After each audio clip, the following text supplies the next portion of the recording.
Well, Chris, she done it again, WINX, last week. I suppose superstars do what she does. She looks like she's in a spot that she can't win.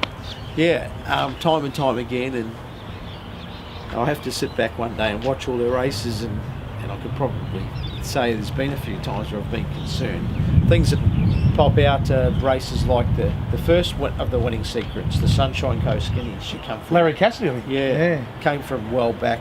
Thought if she runs third, fourth, it was a good run. She won. What about the one that James McDonald won on? What was it? That was the next. Oh, that was the third run of the sequence. That was the Theo Marks. I think he thought she'd been knocked down. Clipped heels turning for home last. He asked her for a bit of an effort. She just stormed home and wins.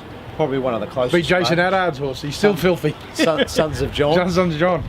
Next start, the Epsom, almost fell. Still won by 2 lengths. So we're starting to get a bit of a roll on there that she could do impossible things. A few of the other races have been straightforward. But yeah, the 2 runs this prep, missing the start and still winning off a slow tempo. And a lightning fast track. Yeah. And last start, I don't think they went that quick early. No, they didn't, and he pinched at the right time, Yeah, Josh Parle. it was a great ride on the second horse. And I'll give you it, he chased at the right time. Yeah. If he waits another 50, maybe. Yeah. All over. So, to the horse's credit, to Hugh Bowman's credit, it was very exciting. And it's not the way I want to see her racing, but it's been great for the public. Well, for the public, there's been that much chatter about, she's flattered.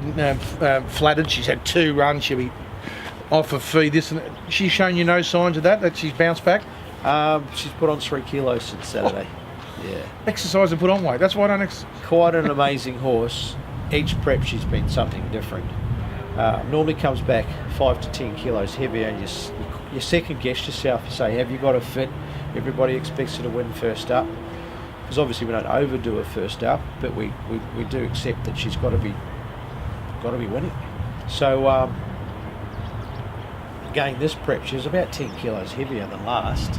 I thought, gee, you've really got away on me this time. But she won first up.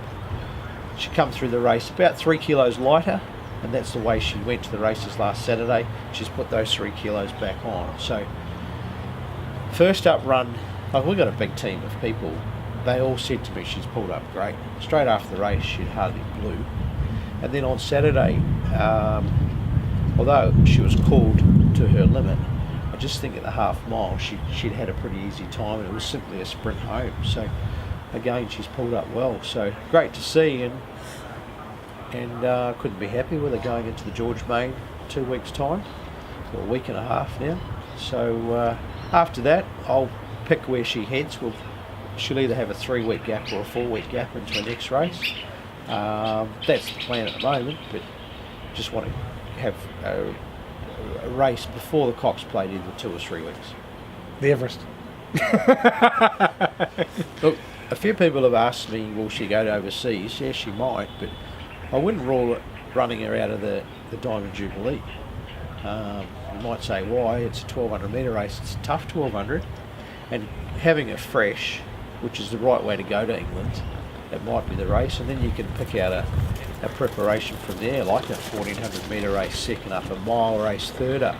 Why would you just go to run and say like a Queen Anne over a mile against the best in Europe at their distance when they're rock hard fit, when we've just got off the plane trying to carry the Australian flag around and the New Zealand Go flag. 12 forward and get to the mile. 100%. It's a long way to go for one race.